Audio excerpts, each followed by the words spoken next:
Welcome to the Keeping You On Stage podcast. Join us as we dive into the vibrant world of dance, sharing our insights and experiences while spotlighting the incredible talents within our community. Each episode features engaging conversations with guests who bring their unique expertise and stories to the table, enriching our understanding of this beautiful art form. Our motto, Keeping You On Stage, drives our mission to celebrate and uplift dancers of all backgrounds. Whether you're a beginner, a seasoned performer, or a passionate enthusiast, this podcast is your backstage pass into the dance world. Tune in and let's keep the spotlight shining bright.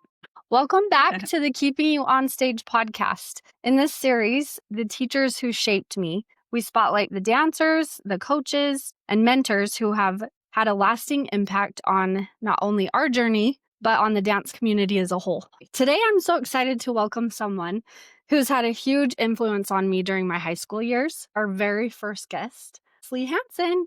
So happy to be here. All right. Leslie has been teaching dance, fitness, and education for over 30 years. She trained extensively in ballet, jazz, and contemporary, grew up competing, went on to dance at the collegiate level, and then trained professionally in New York and Los Angeles. I didn't know that. I didn't know that It either. was a blip. It was a blip. Yeah, but that's really cool. Amazing. She began teaching dance at just 16 and later coached the Bountiful High School Mandinels, leading them to multiple region titles, a state championship, and national championships, and also helped build the competitive teams at the nationally ranked Creative Arts Academy in Bountiful, Utah. Yes. On top of that, Leslie has worn many hats, an AP literature teacher with a love for words and storytelling. She was also a high fitness guru and continues to choreograph and teach this format. Beyond her professional roles, she is a mother of 4 boys and an avid cook. She finds joy in creating recipes, hosting gatherings, and passing down traditions through food, bringing together her love of family, creativity, and connection. Leslie, welcome to the podcast. Thank you. I'm so happy to be here. We're so excited to have you. So excited. I'm honored, really. Well, thanks for And coming. I'm a crier. I'm Yeah. like, already you talking, I'm like, I'm just so I'm a crier happy to be too, here. so Okay, good. I'm like, I will get emotional, I'm sure. All right. So, beginnings. You've been teaching since you were just 16 years old. That's Mhm. pretty impressive. Can you take us back to those early years? Absolutely. I was actually so lucky. Growing up, I was part of Bountiful Stars. I mean, that was like, Stars was the thing in Utah when I'm old, you guys. I mean, I've been doing stuff for more than 30. I was like, oh man, if we really do the math, I can't really tell you how long I've been dancing because I started when I was 4.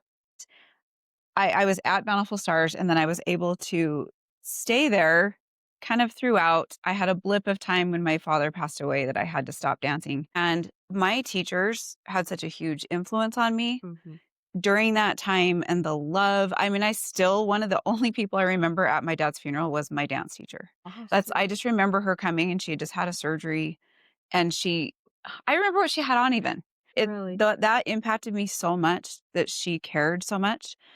Fast forward to when I was 16 and I went back and I was able to teach for Cricket Perry, who was in charge, and Cricket is the best. Again, I was so blessed to have such great influences who taught me how to teach. And I feel like that's the key. Cricket and the whole STARS program actually was so good at teaching that you always sandwich a critique with a compliment. A compliment, a critique, and then you have another compliment at the end. That stuck with me my whole life. And I feel like that has really shaped the way I teach. So yeah, it started at 16. I had great mentors, like I said. And that's when I really found my love of choreography. And I started very young and choreographed for my drill team. And it was a great beginning for me. Did you go to Bountiful High School? No, I went to Woods Cross. Okay. Oh yeah, I was at the rival school and all the things. Yeah. That's awesome. Yeah, I loved it. That's It's so great. I think my mom went to Woods Cross for a minute. Yes, and then Lovely. Woods Cross. Okay, so back to you teaching at 16. What inspired you to teach so young? Was it your teachers or? Honestly, it was my teachers. Yeah. And what's funny is you asked me that and I'm like, I try to think back and I'm probably losing my memory. That's probably why. Just kidding. The older you get, you'll see all of a sudden you're like, wait, why can't I remember certain details? But I just always had that love for dance. And I think it was actually my drill coach Mm. who she was teaching at Bountiful Stars. And she was the one that was like, you have a talent for choreography and teaching, said you should come teach here. Yeah. Which was fun for me because I'm like, well, this is where I grew up dancing. Yeah. It was just easy. That's awesome. Yeah. That's so cool. What kept your passion alive over the years? Your passion for dance alive? Honestly, I feel like it sometimes is just part of you. Mm. And because I had such positive experiences, it just made me love it so much. You want to just keep doing it. And I feel like I'm have so much gratitude that I think we're all given talents and we don't always know what all of them are Mm-hmm. unless we, are working on things and doing different things. I feel like I have a lot of gratitude that I had the talent of teaching dance. And so I think when you understand the talent and you're able to work at it and get better at it, it just kind of sticks with you and you want to do it forever. I mean, I stopped teaching dance technically last year Oh my goodness. and I just turned 50. So I'm like, that's a long time. That is a long time. I had little Pretty cool. blips here and there where I stopped. Mm-hmm. When I had little kids, that kind of thing. Sometimes timing is hard, but Yeah. always loved it. Yeah. That's Once we've great. talked about this before, Mhm. when you love dance, you will just do anything to be a part Be of a it. part. So in true. the It is world just somehow, special. because it is. Yeah. And So you have to adjust special. how you are in the world of it. I've learned. I mean, Mm. clearly Yes. I have 4 boys. That was tricky. Yes. Yes. I was like, is this just a joke that I don't get a dancer? Like, what is happening here? But I feel like it actually gave me a different perspective. Yeah. And it made me see the importance of what you are as a teacher and a coach because I saw that in my own kids' coaches in Mhm. sports. And I feel like that makes a huge difference. It totally does. Yeah. Totally. Okay, so we're going to jump forward to when you were coaching the Mandanels. Yes. How many years did you coach the Mandanels? I just did it for 6. Okay. So not a just. ton. Yeah, that is not just. I know. I feel like now, especially, it's like there's a constant change, and it's Mhm. because it's so hard and It is demanding. hard. It Yeah. is very It really much is. so. It's a lot of your time and you don't get paid like anything. Really. Yeah, So it's just, you do it because you love it. 100%. You do it because you love it. So 6 years at Bountiful. How long did you teach there? I taught Was there. it- So I taught for 6 years. So I did my student teaching at Bountiful, Oh, okay. and I was doing my student teaching in English and doing drill at the same time. And I was pregnant with my first Oh baby. my goodness. I remember I know that. you remember Well, that. yeah, I remember. You remember Cam like Uh-huh. puking on the gym floor I mean, not puking, but Well, just Spitting baby out. spit up Yeah. all the time. But I also had like all these great girls that just loved him and loved all my kids when I had babies during drill. But I was student teaching at the time, so I taught for 6 and did drill for 6. And then after that state championship year, I mean, my health started to kind of go downhill a little bit. So I was like, I got to be done Yeah. because you have to think of your own body Mhm. sometimes too. And my kids needed me more. So then I left for 10 years and stayed home with my kids. And then I went back for 6. And then again, it was like I felt inspired that I needed to be done. And it was just crazy. Life takes you where you don't know where It it's going really to go does. sometimes. Yeah. Oh my gosh. And you don't know why sometimes either. You Yeah. never know why. Yeah.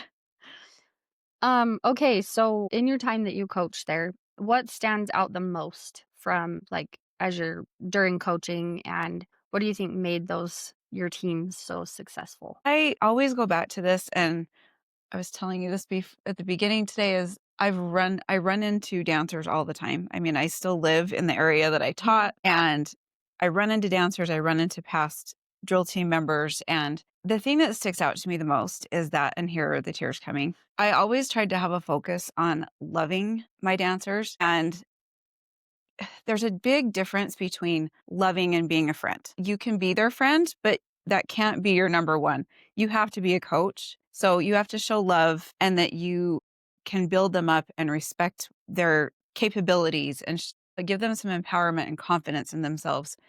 And it's like a trickle effect. If you love them and have high expectations, they are going to do well. And I feel like obviously there's a lot of skill that comes in that. They have to have skill, but I feel like you can pull out the skill a little more if they respect you and they want to work hard for you. Mhm. Really? I feel like that's a huge thing. So for me, it's that aspect, but it's the friendships that I still have. When I see girls that I haven't seen in a long time, they come up and give me a big hug. And I just think that is the magic, Yeah. because if you didn't have that effect on your dancers, you don't want them to like turn away. Yeah. Like, oh, there's my drill team coach. I don't really want to see her. Mhm. Or any teacher. I feel like it makes a huge difference to know that you had a positive influence, because that is what's going to take them through life. Those years of drill or even just dance, you're shaping a human. You're shaping a dancer, and you might be shaping like a state championship team, but it's how you treat them and how you made them feel that's going to last. So Yeah, and that's honestly like we're shaping dancers and it's all about dance. But in the long run, it is all about that you're shaping a human. Yes. 100%. Because And how many of them are really going to go on to the professional level? Mhm. There's not many. Not So a if they ton. aren't Yeah. having a positive experience and have self-esteem along the way, that's tricky. Yeah. And, you have to look at that for your dancers, I Yeah. think. Yeah, for sure. I love that. I do too. And like we were talking before, you don't always have coaches like you. And so really it is a gift to be able to. I wasn't coached by Leslie in drill, maybe In high drill. fitness. Yes, high Maybe fitness. she's high fitness, but honestly, even high fitness, we're very lucky to have had coaches like you who have shaped our lives, Yeah. because we understand that not everyone has that opportunity. And so hopefully, if coaches are listening, you can take some of That that advice. advice and help your own team, because really, like, you are very impactful. Oh, yeah, Thank you. for So, sure. And that thank you. even ties into being a parent. Oh, Yes. Being a 100%. parent, you can't always be their friend, If you Mhm. love them and they respect you, then they're going to want to be good for you and do their best and become the best that they can be. And so, yeah, it just all kind of ties It in. does all come Mhm. back together, Yeah. doesn't It does. Yeah. We're going to move on to my season when I was on your team. Yes. So I was on Leslie's team for just 1 year, and it was her last year. I think it was 2002, 2003, right? It is, yeah. I Okay. just found our like little jacket. I was cleaning out some I bins. know. I Our little should've state brought it. championship jacket. I should have. I thought of it actually this Oh. morning. I'm like, maybe I should bring that. Then I still don't know what bin it's in, so it's fine. But yeah, I found it. I think it's 2002, Oh, okay, 2003. that's right.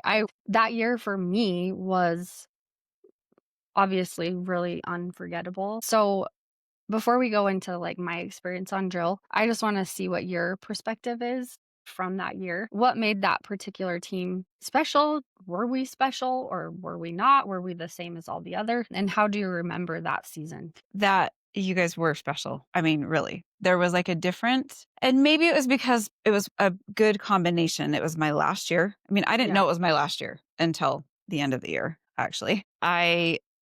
There was something just special from the beginning. And when I look back on that time, and I had said it the whole year, I'm like, you guys, there's like a magic about you. And it was because there were great leaders. I feel like that is huge when you are choosing your president, all of your leaders. If you even have one that is negative, or they can just bring the whole thing down and the Yeah. whole team. So your leaders make a huge difference. But that team specifically, I will never forget tryouts, because I was like, we've got like a handful of girls that can do everything that they need to be doing for drill. There weren't as many, lot. and it's different. Oh my gosh. Mm. So different than now. I go help drill teams all the time now, and I'm like, oh man, The talent the is talent is insane. insane. And the level of Oh athleticism, my goodness. like it's insane. So back then, I mean, still teams were very good, but it was It was just a little bit different. different. I was like, I don't have as many really good dancers. What am I going to do? So I had to have a mind shift of like, you know what? No, I'm going to go in with this in a different way and realize that they're just as capable. And it was so awesome because I hope you remember this, because every time I hear the song, which isn't very often, but every time I go to a halftime, I always think of your guys' homecoming halftime. I don't know if you remember this, when the music went out. Yes. The music went out, and I tell teams this all the time. I tell coaches, I'm like, turn your music off in the middle, just on a whim, to see what they do. If they can really have that magic of working together, because that's what that team had. Mhm. Your team just worked together well. But anyway, the music turned off, and the girls, they did not count one count, but it was the movement. It was the most magical, and I want to hear your perspective from on the Absolutely. field, because watching it, it was just this magnetic feeling because they were spot on. It's like you could feel the music that wasn't even on, and they weren't counting.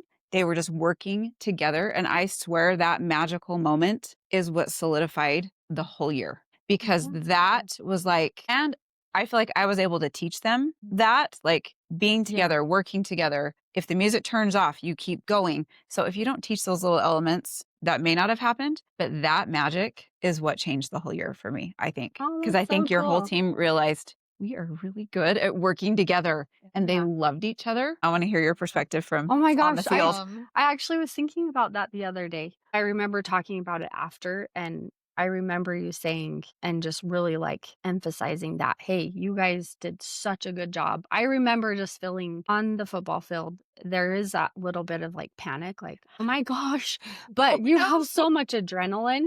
Yeah. We had practiced so many times. Uh-huh. It didn't even matter if the music turned off. You know Yep. what I mean? Like, Yeah. we did. I remember going through the routines that you taught me this, like without doing the actual dance moves, and we would sit there and Mhm. visualize. The mentals, I Yeah. call them. But I do remember that music shutting off and that just like panic. Panic. But Yeah. because we had practiced so much and it was just ingrained in our muscle memory, and we were a team and we did everything together and we were unified, it just didn't even matter. I will never forget too, the crowd went nuts. Especially when That's you were so done, because they were cool. just like, they just did Oh, this whole no. routine Yeah. with no music Yeah. and were spot on. And I don't And it even wasn't that remember. awkward, like, should we turn the music off? What Yeah. should we do? I'm like, no, just keep going, because who knows if we ever get the music back. Oh, and then that would have just made it worse. So it would have, yeah. Well, and I feel like we've all seen, Uh-huh. if you're a dancer or performer or whatever, we've all experienced when the music shuts off Oh, or yeah. doesn't start or starts late or Yeah. something like that. And having a good coach and having the teamwork and the unity of that, it really could have been a catastrophic Oh, yeah. Mhm. moment. And it could have easily like divided your team, or, it just could have ended so horribly. Mm.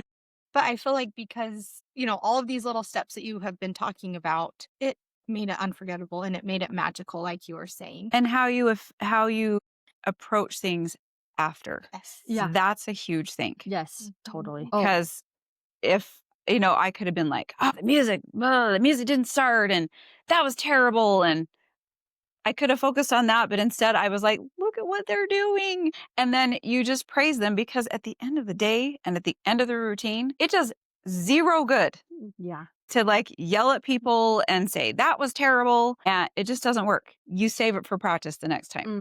Not that Yeah. you're going to yell at them then, but you work on what you need to work on. Now it's so great because everybody they video every single Yeah. time they do it. Why didn't we have that? I know. That would have been amazing. And then you just go home and you watch what you need to fix. Uh-huh. Yeah. So I feel like that's a magical thing that I think coaches probably take for granted maybe a little bit, because it's pretty awesome. But actually, is pretty they probably awesome. don't. They probably Yeah. utilize They it use so it. much that Yeah. it's so helpful. I do know, though, probably one of the reasons why we were able to just keep going and, not miss a beat was because of the leaders on the team. For sure. For sure. 100%. If they would have 100%. hesitated, everyone else would Right. have. And because they didn't and they just knew what they were doing, we all just did it. And it turned out awesome. Oh, it's one of my favorite moments of drill. Seriously, it was. I love that. Because like I said, as a coach, that was the magic moment that I'm like, they have learned how to. That's why unifying your team at the beginning of the year is so important. You don't. I feel like as a coach and teacher, doesn't matter if it's been English or doesn't matter what it is. I've always had high expectations, but you try to build everyone up, but you also don't put up with anything, if that makes sense. Right. If you have any negative people, you nip it in the bud.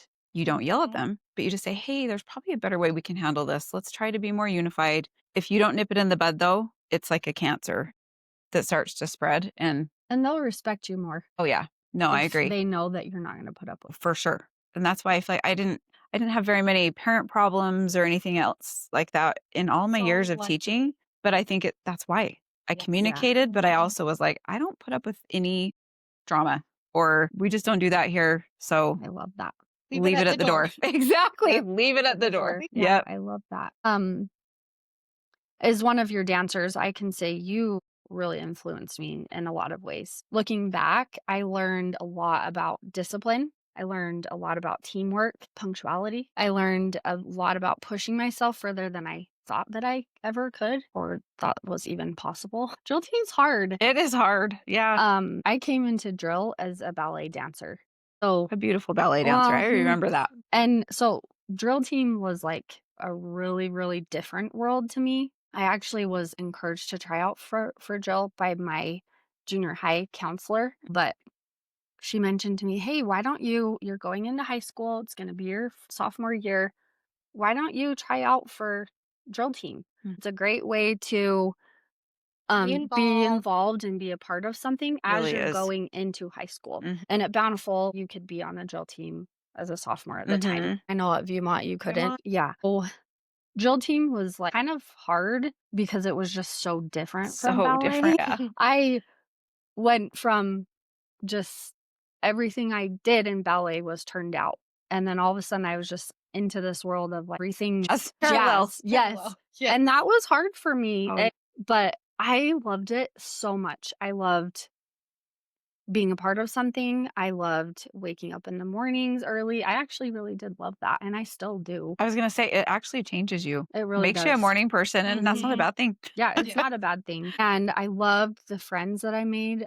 They were just, I was, a sophomore, and everyone on the team was just so loving and kind. But I actually do feel like we didn't have a lot of drama Yeah, from I my don't think you did either. perspective. Like, I think we had a really awesome group. I think you're right. Yeah. I do remember you being pretty strict, but I could also feel that you loved us. Like, I could feel that. Now I'm going to cry. You're together so much when you're on drill. I mean, in the mornings and then after school and on the weekends and competition season. Let's not even talk about that. You know what I Yeah. mean? Like, you're just, drill team becomes your family, Yeah. the girls, and then your coach literally is like a parent figure. Mhm. And you were just amazing at that. I know you were starting your family, like I want to say you I had just two. had, I had Cam, and I was pregnant with. No, I had two. yeah, I think, Okay, I had two. Yeah, I'm like, hello, how old are my children? Yeah, I had Cam, and then I had Cam and Caden. okay, I think that's what I Caden was a remember is you baby. having the two. Yeah. Yeah. So, I mean, I remember them being around Mhm. but I do remember I felt the love from you. I never felt like you were disappointed, even when we did bad. I'm serious. Like, I there don't were remember you times guys when, really, but there are always times when it's like, oh, that could have been better. yeah, well, But and definitely, and we knew it, but I do feel like you were always, like you said before, whenever what did you say? Whenever there's sandwich a sandwich a critique. critique with a compliment. That is such good advice. Even as a mom. I'm Yeah. like, oh, I need to work on that with my own children. Oh, 100%. It's Yeah, a good I one. know. It's a But good one for any area of life, to be Mhm. honest. Yeah. I love that, especially with dance. When you think about the dancers you've taught and coached, what do you hope that they carry with them? Not just in dance, but in life. It's the most Right. important thing is that they have confidence in themselves. Yeah.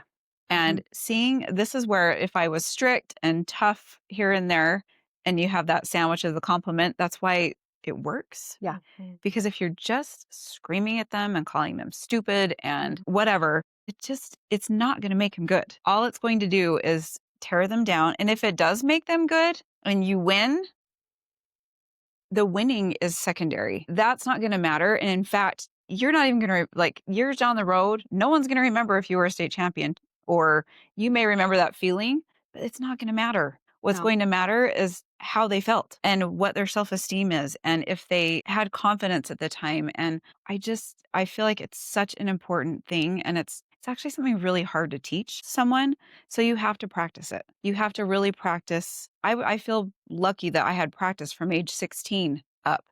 But if you're just like a new coach and you just think, I've just got to be strict and just mean, it doesn't work. It really doesn't. You have to love them first. And again, it's not about being a friend. It's about loving, being strict, having high expectations, and they want to work for you if they feel that love. So Oh. for me, I would want them, that is my hope, that they would leave with confidence and self-esteem. And again, when I run into you on the street, you'll want to come up and say hi and give me a hug Yeah. and be included. I mean, I am still really good friends with a lot of my drill team girls and a lot of my dancers That you've taught. that for I've many taught. years. Yeah, it's it's a gift and I don't take it lightly for sure. I love that. I And I do too. definitely felt that for sure. I'm 100%. glad. That's why I have you here today. Oh, so again, so grateful. And I only had you for the 1 year, but you definitely made a huge impact on my life. And I know for sure on a lot of other girls. Okay, beyond dance, you have this amazing background as an AP literature teacher. And I didn't know you as that side of your life. Mm. And as someone who loves words and storytelling, do you feel like that side of you influenced how you approached coaching? For sure. It absolutely did because not so much like the storytelling and that kind of thing, but I just look back at when I was teaching English and doing drill and all that comes with it. Everything translated the same, if that makes sense. Yeah. I always had high expectations of my students. I always made them know they were loved. It was always a safe place. And in turn, it made them love what I was teaching. You have high expectations, you help them feel that they can reach those expectations, and then you'd put in the work. I think that's the other key. I was thinking back to your year because the other thing that I vividly remember, and it took a lot of time. I remember, and I actually think I did it a couple years before yours too, but having individual time with each girl. You have moratorium and all these crazy things, but what I would do, I highly recommend it. And again, it took a lot of extra time, but it was worth it. But I would meet with each girl for 30 minutes. And yeah, that's a lot of times when you times it by however many girls, but I would work with them individually. They would do each routine and we would nitpick the little I do things, remember that actually. the little things that they needed to work on because I have a really good eye for cleaning. That is like my main gift is making things clean. But I also have learned you clean as you go. You don't clean afterward. You clean as you teach. But anyway, that was a huge thing because then you can look at each girl individually and help them. And then they felt that extra love because you took the time to help- work with yeah. them and not just like push them aside. And I even did it with the alternates because I feel like a lot of coaches will treat their alternates just as alternates. But guess what? You get a girl that's injured. Yeah. And I did something, you do remember, this was a little bit brutal actually, now that I think about it. I know you probably are like, I know what you're going to say. Maybe they could challenge, Oh, yeah. the alternates could challenge someone in the routine for their spot. And that sounds crazy, but that was No, like I think almost it like was, hanging over their heads. That almost sounds a little mean now that I talk No, about it. But it actually worked really well because made us those work girls harder. in the routine were like, I don't want anybody taking my Yeah. spot. But then that makes the alternates work harder because a lot of times they're just on the side. And I feel like not treating them like, you guys need to get out of the way Yeah. because you're in the way of the routine. But I liked that being able to challenge because then they were always on their remember toes. that. Yeah. And so were the dancers. So you were always afraid. You were always I was afraid. like, But afraid. oh my gosh, they're going to take my Ooh. spot. Sorry, And it that was took a great. major tangent No. from what you asked me with AP actually- literature. I really appreciate that advice because that is important. And I remember just in my drill days of like the alternates being out there, and some of them were my friends. So I'm like, you should be in, but I like that you were challenging the whole team, and I really appreciate honestly the time that you said you took with each one of the girls. That is so impactful. Like you actually care about that dancer individually and not just as a team. Right. And it did that, but it also made the team better because people were fixing things that you may not have even seen when Yeah. you were coaching them. Yeah. That is so great. I do remember my biggest, well, this is from my point of view. You'll have to tell me what you, but my biggest struggle was pirouettes. I remember I was 'Cause you're used to being always turned falling out. out. Always, always. And I do remember the leaders literally mad at me, like, you have to hit this turn or we're going to have to change it because of you, you know? Uh-huh. But I do remember you working with me with my struggles, you know? And I actually appreciated that because it just helped me get a little better. I actually used that in my just teaching dance over the years too. I didn't meet with them individually as much, but I would also have them help each other, partnering them up. Yes. And I think that's a common thing that people do. But if you can, the key is to teach the girls, oh, that was really good. No, you actually have to say, you need to fix this. I feel like I've seen that a lot when I go in and help teams that are just like so good, but girls aren't quite sure how to critique that. So you have to be careful when you use that because it won't really work, I guess you can say, unless you teach them how to do it. And if you're showing that when you're watching the dancers and you're watching your routine and you're saying, you have to actually be specific. Yes, you do. And you want to let girls know that it's not because I don't love you, but I'm telling you this because I love you. My husband always told me he was a state championship football player for a few years at Bountiful. And his coach always said, when I stop critiquing you, that's when you know I stopped caring. Oh, wow. I love I that. love that. Yeah, actually. because it's like and I would tell my dancers that too. I'm like, you don't want me to stop critiquing you because that means I've given up on you a little bit, which I rarely gave up on people. But if you get that in their mind, I think it's a good thing because then they know. A little bit of a mind Yeah. shift, right? Right.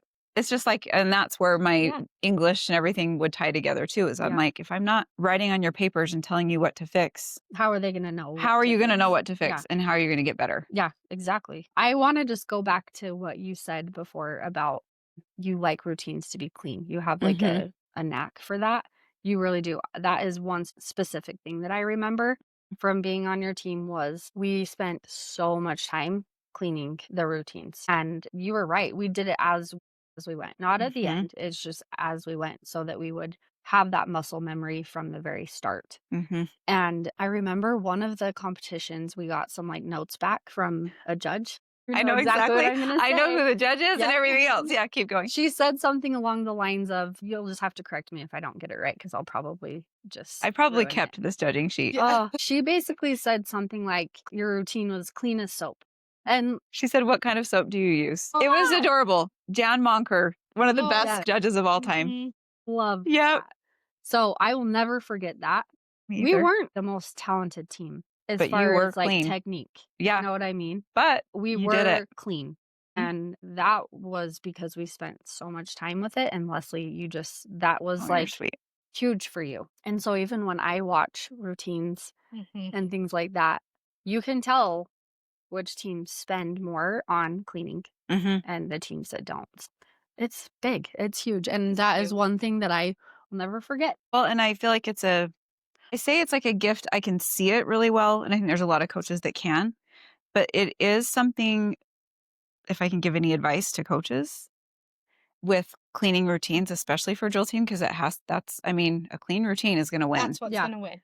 Yes, you need the difficulty, but it needs to be clean. Mhm. Is literally, you do not move on until that set of 8 is, because as soon as you move on, if you just run routines, that is never going to get your routine better. It's the cleaning it one set of 8 at a time. And sometimes it's very painstaking and you'll go, okay, we are never going to get this. So then you have to figure out, what are we going to fix? What do we need to fix to make this better?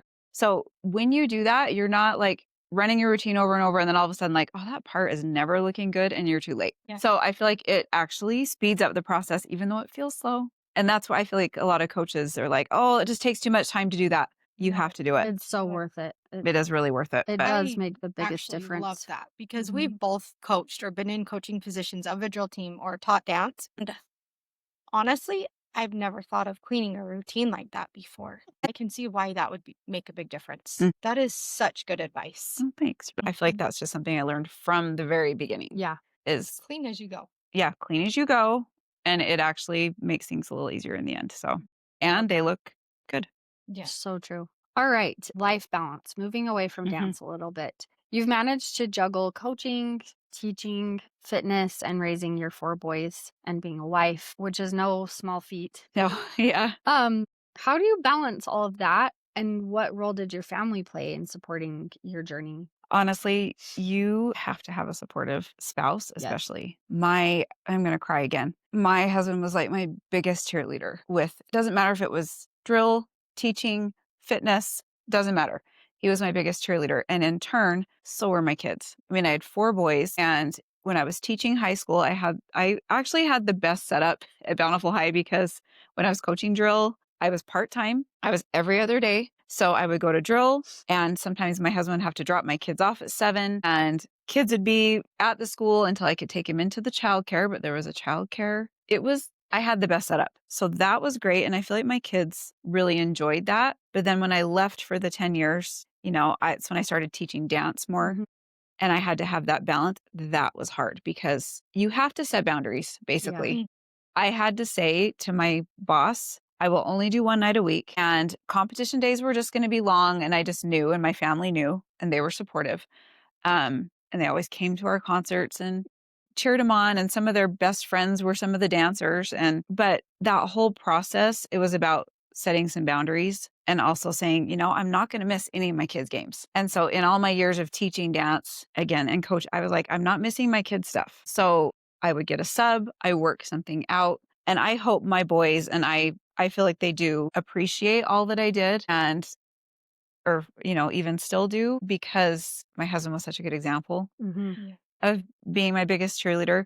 But then it was also really fun when my kids were at the high school and I was teaching, because they went to Bountiful High, and it made it even more fun. But it also, with that, the impact and the balance of family, it was like this great, everything kind of came together because I got to have my oldest son in my English class. And, Cool.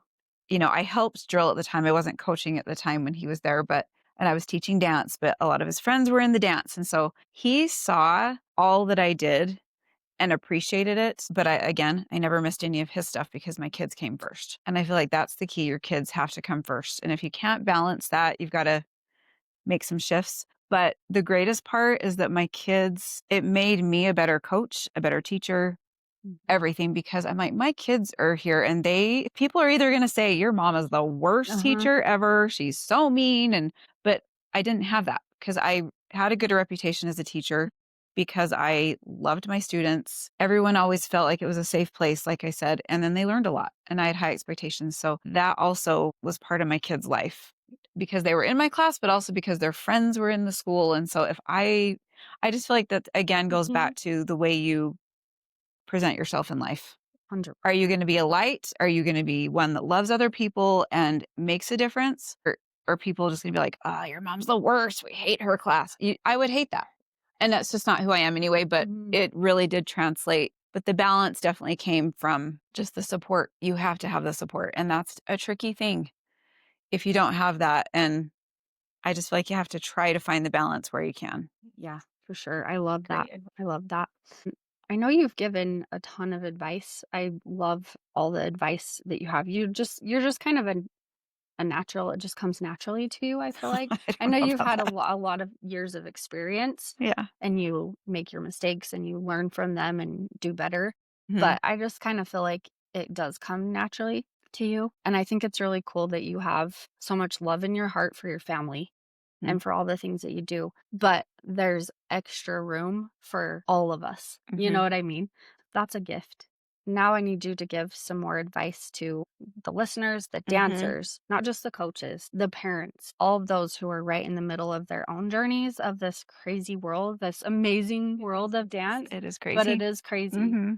What advice would you share with them? Whether you're a dancer trying to grow, a parent supporting their child, or just a coach leading a team. What's your number one I'm going to advice? hit each one if that's okay. Hey, I love it. Great. So dancers, I feel like the biggest thing is, as Brooke said, you don't always get to choose who your coaches are. No. Right. You don't. And that's hard. And this actually kind of goes with parents and everything too. But for dancers specifically, learn how to accept critiques and fix them. Don't take it personally, but also take it personally. Realize that you're getting this critique because your coach wants you to do better. It's not, I feel like I see dancers take it personally a little bit like, oh, they hate me. Don't take it that way. Because sometimes it's the way we take something is going to affect kind of the outcome. So accept critiques and fix them. Obviously work hard. I feel like a huge one is showing gratitude. It goes a long way. Yeah. And if you show gratitude for your teammates, for your teachers, for everyone around you, it makes a huge difference. I have a few teams in my career as a teacher, as a coach, that really stand out. And what stands out are the girls on those teams that were leaders. And sometimes you have a position like in drill team, but sometimes you don't. Sometimes you are just part of a competitive team or something. You always have those girls that are leaders that can either bring everybody down or build everybody up. So be a builder. Always be a builder. And be one that is cheering other people on. It's such a competitive world, especially where we are, but it's so competitive that at the end of the day, wouldn't you rather have more friends than more wins? Yep. Because I feel like that's the win. That's what you're going to be able to take with you. Who cares about your trophies and what crowns you get? But if you are constantly building other people up, that is going to make you happier. and you're going to build your whole team. So I have my few teams that I can think of. That's what stands out. You had those groups of girls even, or just that pulled everybody in, built everybody else up. And sometimes it was some of the very, very best dancers on that team, because sometimes they get a bad rap that they're like, oh, we're the star. And sometimes that does happen, unfortunately. But I think for the most part, those girls were trying to build other people up. And so be a builder to help create a supportive atmosphere, because in a nutshell, you're the one that does that. It stems from the dancers in the room, the coach, obviously, and then the parents. That's a huge thing. I've seen too many times where, and really, I shouldn't say too many. I've only seen a handful, because again, as a coach, I was like, we don't do this here. We do not yell at our dancer and tell them they did a terrible job. I saw it one time in particular, and the parent kind of was doing it on the sidelines after a solo. And I had taught the girl her solo, and the parent was like, that was terrible. You didn't hit your, and I was like, okay, wait a minute. So I came in, I didn't say anything to the parent. I just put the girl, I was like, you did such an awesome job. And you know what? It's okay. This is how we grow and get better. We just pick ourselves up and we move on and do better.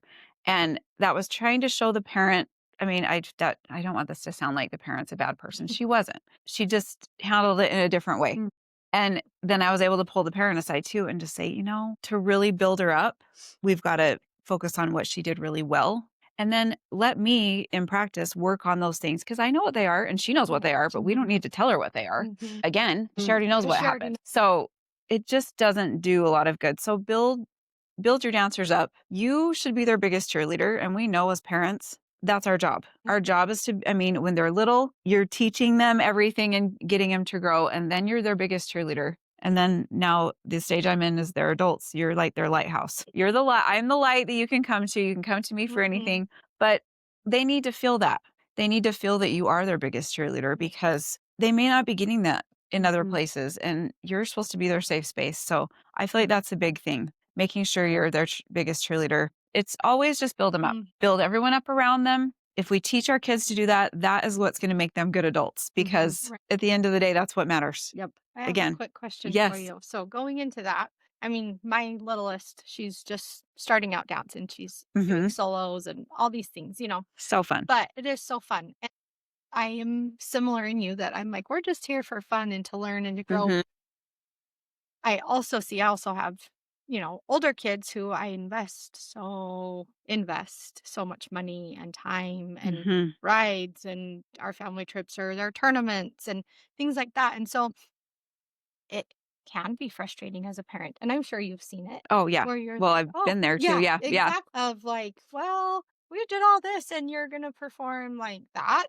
Yeah. And so, not, I love my children. So I'm not saying it specifically about them, but I do know how much money Oh, yeah. and time it takes to invest in what your kids love to do. And so, do you have any suggestions or tips on how to find that balance of, hey, I've sacrificed a lot to kind of get you to where you are, to get you to do your solo, and then we're going to perform and have mistakes? Or is it really just a mind shift of the parent saying, hey, this is a learning opportunity and for you and your child, and so we're all just going to work better? Do you have any advice? This is a tricky, no, you are totally, this is a tricky one, I think, because I'm coming from a place, again, didn't have any dancers. I did have a bazillion dancers. Yeah.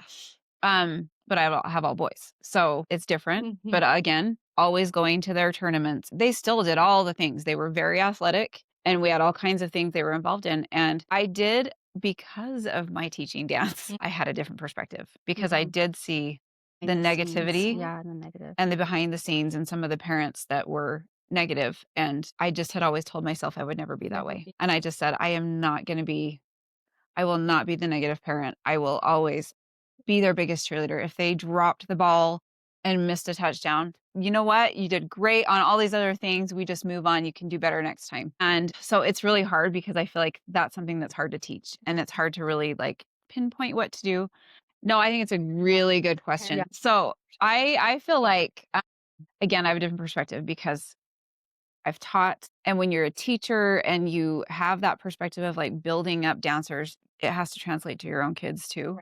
So I think having that different perspective, being older and wiser now, it really is just about who they are as humans, and like that you're building humans. You're supposed to be building their self-esteem and helping them see that they can do hard things and that it is okay to mess up. I feel like that's one of the number one things, because if we're so do or die intense with kids when they're really little and competitive. I think my husband actually said this. It was funny. We were chatting about all of this, and he goes, my perspective when we go to these dance things, he's like, parents need to not try to live through their kids. And I'm like, Right. that's a big one. And that can be hard to hear. I mean, I would tell dancers at the studio I taught at, we had very competitive teams, and one was even more competitive. And I would tell dancers that wanted to go to that more competitive team at really young ages, or parents, I'm like, be ready for that. Like, you have to be ready for it and just let her do her thing. It's going to be hard.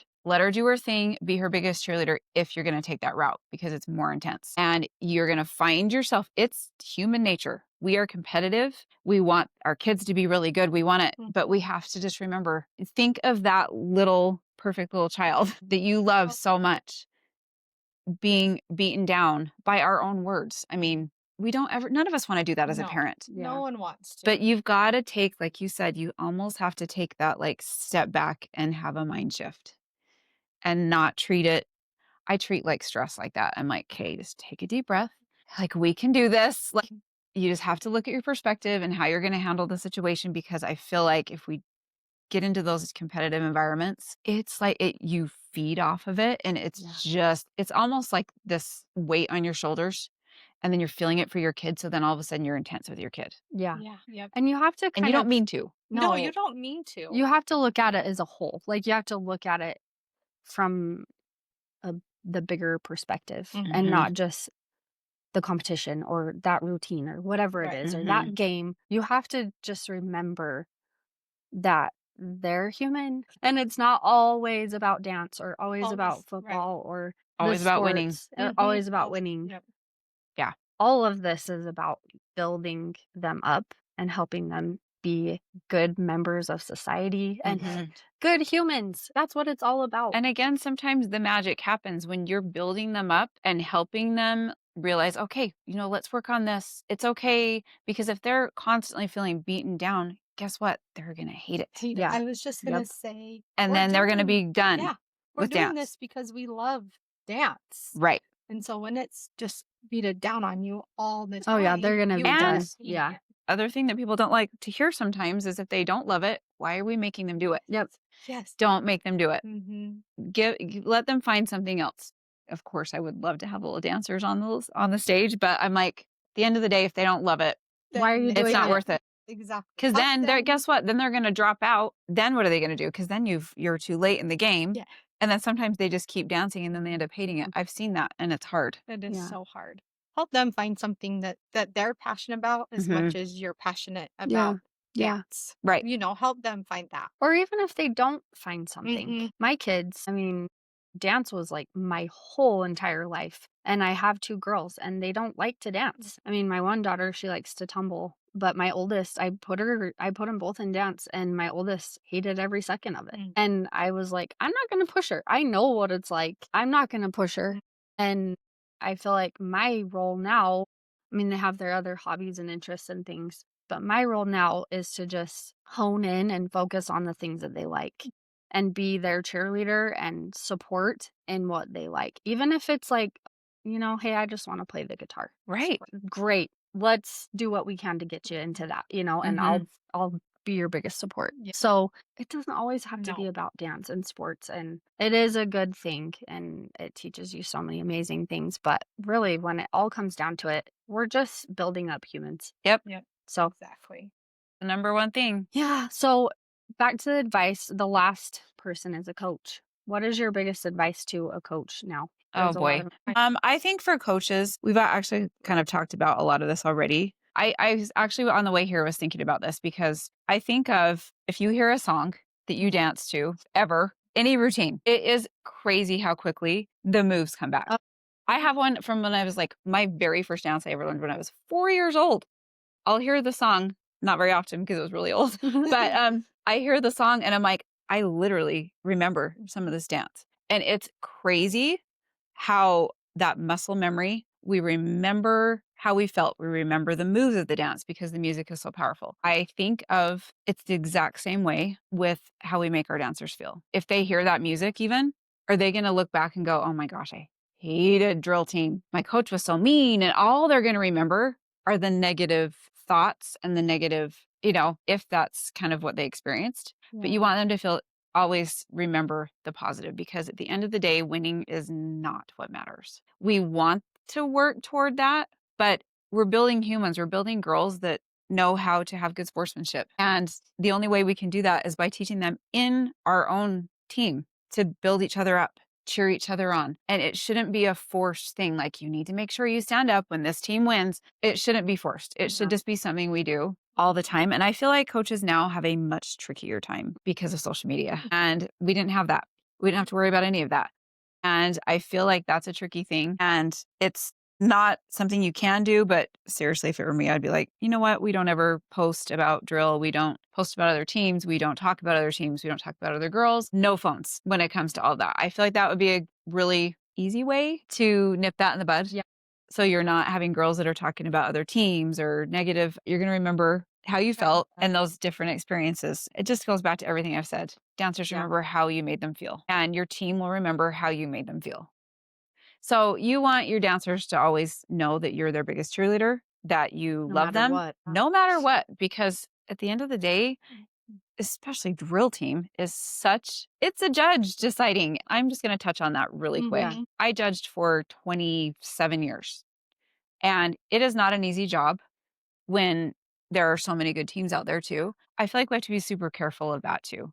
We need to stop blaming judges, because then you're actually tearing down the whole program before your dancers can even dance. You don't want them to have zero confidence in the judging. I'm not saying sometimes it does go wrong. It does.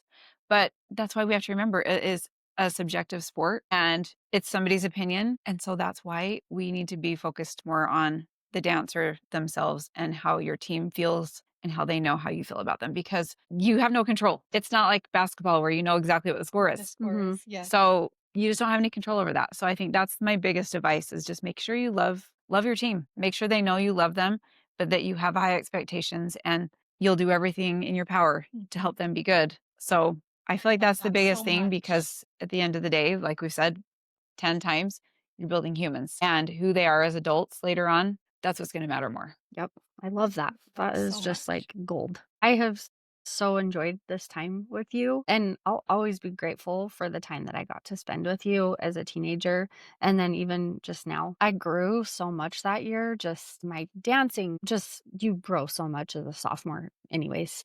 I mean, I started driving that year. That's a lot. Yeah, there's just sophomores do a lot of growing. And so I feel like that like vulnerable time, you just made such a big impact on me. And I know a lot of people as well. Not just because of the trophy that we earned, but because of the lessons that I learned from you, your professionalism, your hard work, and your passion and love for us and what you did. So thank you for being such an important part of my journey and for being one of the teachers who shaped me. Thank Thanks, you. Leslie. I'm honored.